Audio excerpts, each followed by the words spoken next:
Hey guys, a lot of people remember me from a couple weeks ago when I made a Molly Hogan trail side repair winch fix video. A lot of people seen it, a lot of people shared it. Factor 55 shared my video. They had never seen a winch line splice like that. It was taught to me when I was a first year apprentice. And I didn't really think there was much to it, really. But a lot of people have never worked around that kind of environment.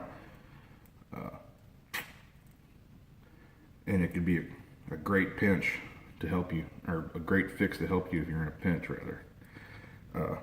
I am not an actor or any kind of trained professional in showing you products, but after talking with Factor 55, I showed them this, which is this knotted up mess that I put on the end of this shackle to get me out of a pinch when I broke my winch rope when a Hawse fairlead failed and my line was able to connect into my winch mount.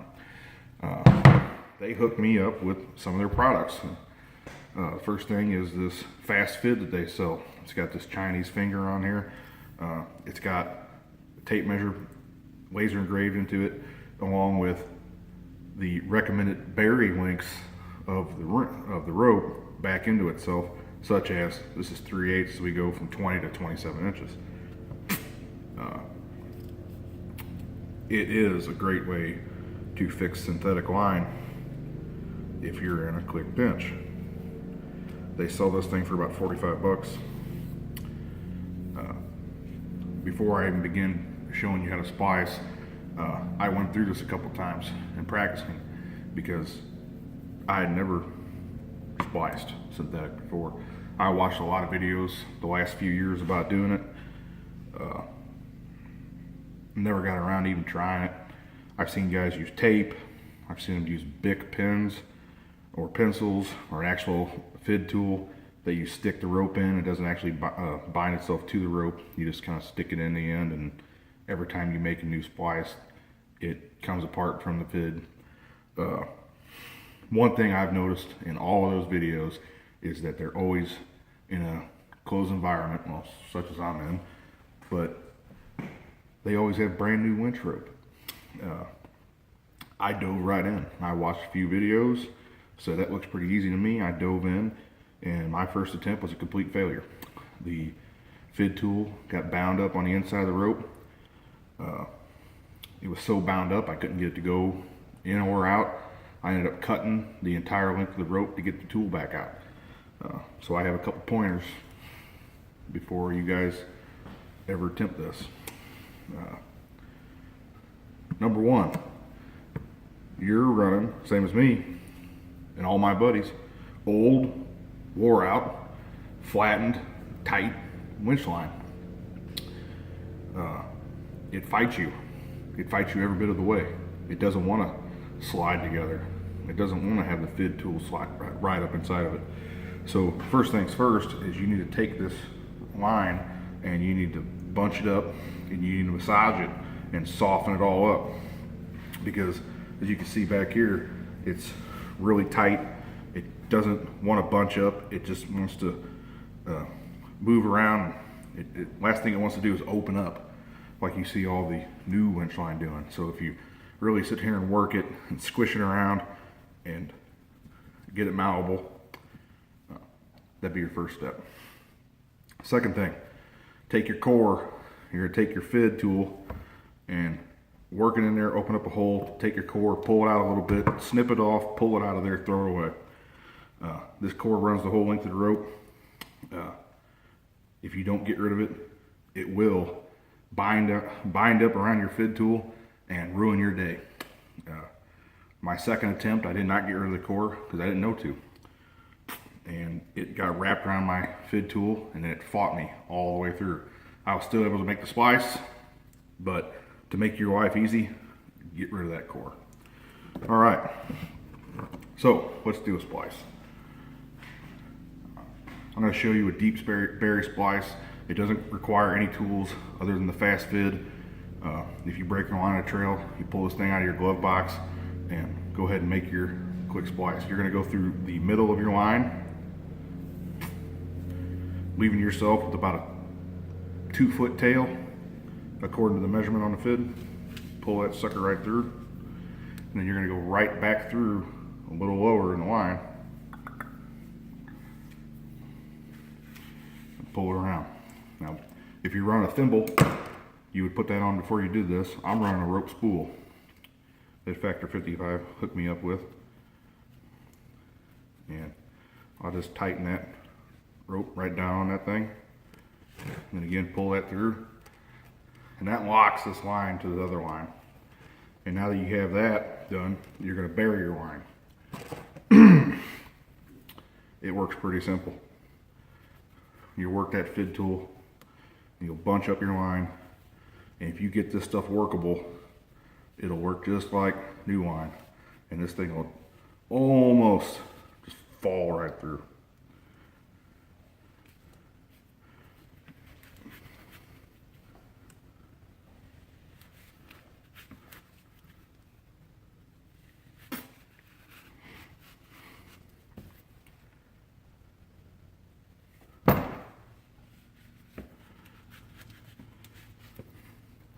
Now you want to go deeper than how long your tail actually is. You can try to mark it. That way you know how far to go. Or you can just take a guess. And I prefer to just take a guess. I've went down here. I could feel that I've not loosened this piece up right here. So I know that I'm far enough away so that my tail won't be sticking out the other end. And you want to make sure you draw through far enough to where your tail's not sticking back out, because once you pull your FID off of there, it's hard to start it back up without just pulling it all the way back out and starting all the way over. So you're just going to milk this line on down. As long as it's bunched up, it moves on through there pretty easy. Just keep on milking it until the FID tool comes all the way out. It seems I've gotten this thing into a little bit of a twist, which is not helping me any.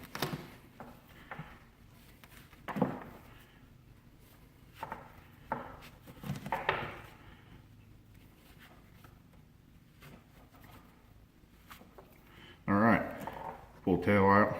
Now we can release the Chinese finger and pull our line out of there.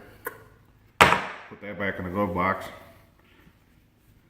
Make sure you pull your tail and get rid of the excess up here, or you'll never be able to get that back out. Give her a good yank, get that tail in there nice and tight, and then just milk this line back down.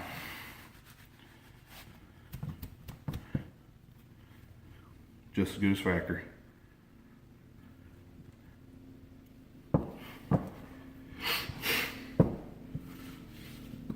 I like it. I do like it a lot. They sell this for 45 bucks. You can put it in your lunch, put it in your glove box. And I'm really glad that they allowed me to demonstrate it on an old used line. Second thing I want to show you is this E-link that they showed me. It's the flat link. It goes up against your fairlead, flat against this rubber. It's not dangling around. You don't have to have it tied off to the side, and I really like it. Coming from the crane side of things, I hate these things. And this is off my cherry picker, but it's the exact same thing. This safety latch is junk. Every single one of them's junk that you ever see out there on a trail. I don't know how many times you guys have probably seen somebody that breaks theirs. They're twisted. They look just like this. Your winch line comes loose. Your hook goes sideways on whatever it's hooked to. It falls down a safety latch. You start winching again, and before you know it, you got a broken latch. I hate them. And that's why I bought this a long time ago. And this is what we usually run on the crane side of things to keep from breaking those. Because if you're trying to lay down material, anything other than straight up and down pull, you will destroy your safety latch in a quick way. So that's why I bought this. Problem is, it's very bulky. It has to be tied to something off the side. You can't tighten it all the way up or you will smash your thimble, scratch your Hawse fairlead, which could result in scratching your line or cutting your line. It's very bulky. This may look bulkier, but it's not, because it sucks all the way up in there tight. You don't have to worry about it hurting your Hawse fairlead. It's extremely strong. You can go on Factor 55's website and they will show you all of the specs on it. It's crazy strong. I can't even really remember what it's rated for. I don't think it says it on here, but the braking strength, and they actually test these things, was absolutely ridiculous, into the 60,000 or better. I can't really remember any numbers. I mostly enjoy it because of the positive lock. I don't like your safety latches. They fail constantly, and you don't have to worry about that with this. And you could suck it all the way up against your Hawse fairlead and leave it there nice and tight without having to have it tied back off to a D-ring or have it flopping around. So I really, really like this thing. But what I like more than this, by far, is this Hawse fairlead they sent me. First, I'm going to show you this piece of junk that I just pulled off my trail rig. The reason that I even had this problem was because of another Hawse fairlead just like this that failed, and it broke right in the middle on a downwards pull, and it allowed my winch line to hit the winch mount, cut my line. A good friend of mine had the exact same scenario happen to his brand new winch, his brand new Hawse fairlead, his brand new line, hooked onto a stump below him because he was stuck in some ruts, and broke the Hawse fairlead, cut his line, stuck again. You know, these things are junk. This one's actually bent, and I don't even know if you can see it in that video or not, but I can see it.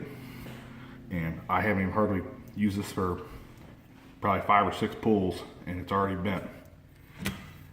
This is the Factor 55 Hawse fairlead, and compared to this cheap Chinese aluminum, this thing is amazing. Made in the USA. It's twice as thick. It's got a huge radius on it. This thing is a work of art, and I absolutely love it.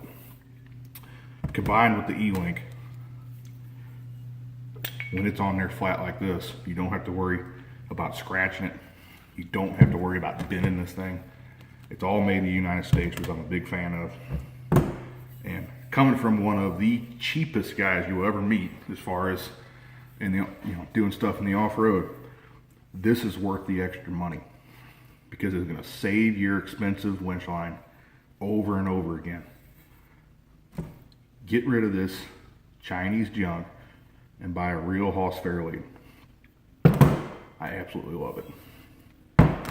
I want to thank Factor 55 for giving me the opportunity to check out some of their products. I can't wait to go get this thing installed on my trail rig. Thank you very much.